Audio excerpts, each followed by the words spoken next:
Baik, di sini saya akan menjawab pertanyaan nomor satu.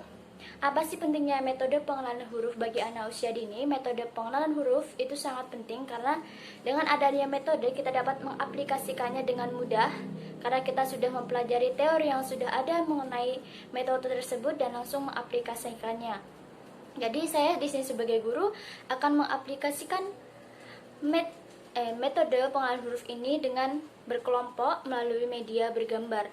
Jadi saya akan memberikan gambar apel, maka saya akan mengenalkan huruf A terlebih dahulu kepada anak usia dini di usia PAUD. Nah, saya di sini akan mengenalkan huruf A terlebih dahulu kepada anak. Jadi saya akan memperlihatkan gambar apel. Saya akan menanyakan kepada anak bahwa anak-anak, buah apakah ini? Maka anak-anak akan menjawab itu adalah buah apel. Nah, kemudian saya akan menjelaskan kembali bahwa apel itu diawali dengan huruf A. Seperti itu. Tidak hanya dengan gambar apel, maka kita juga dapat mengenalkan huruf yang lainnya seperti pir. Kita akan menggunakan gambar pir juga, maka kita akan menanyakan kembali buah apakah ini kepada anak-anak dan kita akan memberitahu bahwa pir ini diawali dengan huruf P, maka kita sudah memberikan pengenalan huruf kepada anak, yaitu huruf A dan P melalui gambar apel dan gambar pir. Kemudian saya akan menjawab pertanyaan nomor 2 dari materi yang setelah saya pelajari dan saya pahami, manakah yang lebih pantas diaplikasikan kepada anak mengenai pengenalan huruf. Jadi saya di sini lebih tertarik kepada fingerprint. Fingerprint itu sendiri adalah melukis menggunakan tangan, maka kita akan mengenalkan huruf itu melalui lukisan. Jadi yang kita arahkan untuk melukis adalah anak itu sendiri. Jadi kita hanya mencontohkan, misalkan dari buah apel tadi kita gambar huruf A melalui fingerprint kemudian ditiupkan kepada anak. Maka di situ anak akan lebih tertarik dan lebih asik dalam mengenalkan huruf pada anak. Kemudian melalui kreasinya kita dapat mengkreasikan warna melalui minat anak, maka di sini juga kita dapat mengenalkan warna kepada anak. Kemudian nomor 3, apa sih perbedaan antara metode pengenalan huruf Montessori, Glendomen, dan ACM? Sudah saya simpulkan, jadi metode Montessori ini adalah pembelajarannya melalui media yang konkret, real atau nyata. Jika anak belajar, maka media yang digunakan adalah hal-hal yang nyata seperti benda-benda di sekitar. Misal kalau kita menggunakan sayur, kita membawa sayur itu asli seperti sayur kangkung, maka kita akan membawa sayur kangkung dalam pembelajaran tersebut. Kemudian Glendomen, jadi Glendomen ini tidak boleh adanya paksaan dalam pembelajaran mengenal huruf ini. Jadi kita sebagai guru harus kreatif mungkin menumbuhkan rasa ingin yang alami kepada anak dalam pembelajaran mengenal huruf itu sendiri. Kemudian yang terakhir yaitu ACM.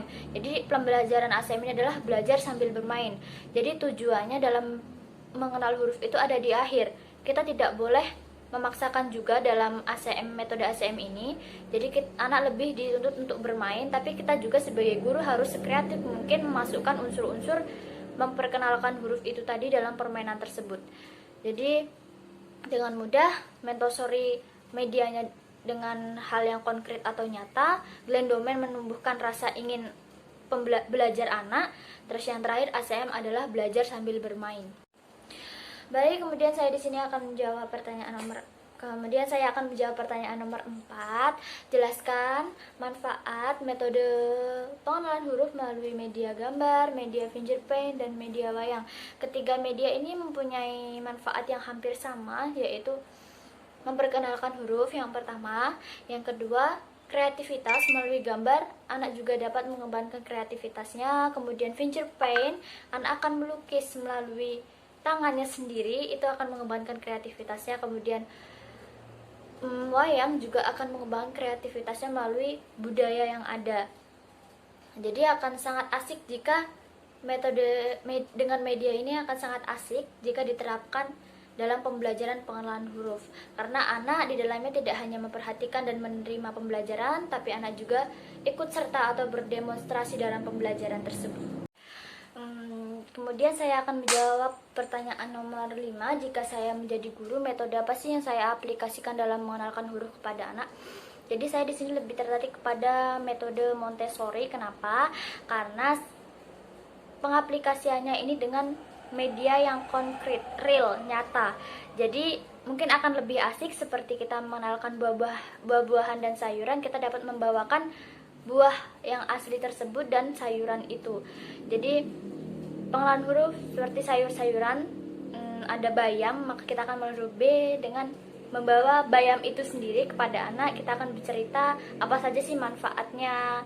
Terus kita akan memberikan lembar mengenai gambar bayam itu sendiri dan huruf yang bertuliskan B, A, Y, A, dan M. Nah, maka Anda dapat menuliskannya di bawahnya bayam juga, mengikuti contoh yang sudah guru berikan seperti itu.